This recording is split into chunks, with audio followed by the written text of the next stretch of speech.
চারিদিকে চিৎকার, বাঘ বাঘ।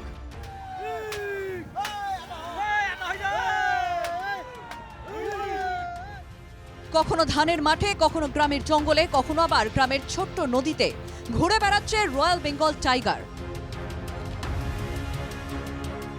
বাঘের পিছনে ছুটছেন সশস্ত্র গ্রামবাসী।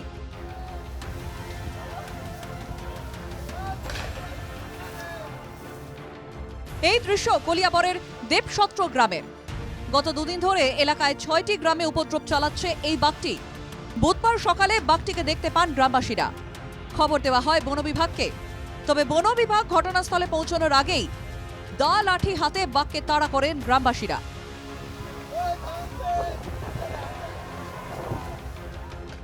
পরে বন বিভাগ ঘটনাস্থলে পৌঁছে পরিস্থিতি নিয়ন্ত্রণ করে।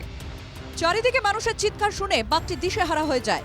এদিক ওদিক ছুটতে থাকে এবং বন বিভাগের কর্মীরা বাঘটিকে জঙ্গলে ফেরত পাঠানোর চেষ্টা করছেন। তবে এদিন বিকেল পর্যন্ত সাফল্য মেলেনি। তাই এলাকায় জারি হয়েছে ১৬৩ ধারা। বিকেল ৪টা থেকে পরের দিন সকাল ৯টা পর্যন্ত কলিয়াবরের ৬টি গ্রামের রাস্তায় চলাফেরা নিষিদ্ধ করেছে প্রশাসন।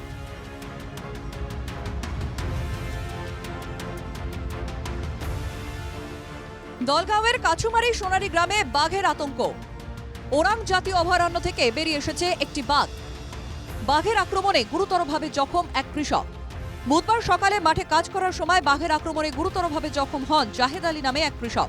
সংকটজনক অবস্থায় তাকে ভর্তি করা হয় হাসপাতালে। উল্লেখ্য, এই গ্রামের আগেও বাঘের আক্রমণে মৃত্যু হয়েছে এক কৃষকের। তাই গ্রামে তীব্র আতঙ্ক। খবর পেয়ে ঘটনাস্থলে ছুটে যান বন বিভাগের আধিকারিকরা।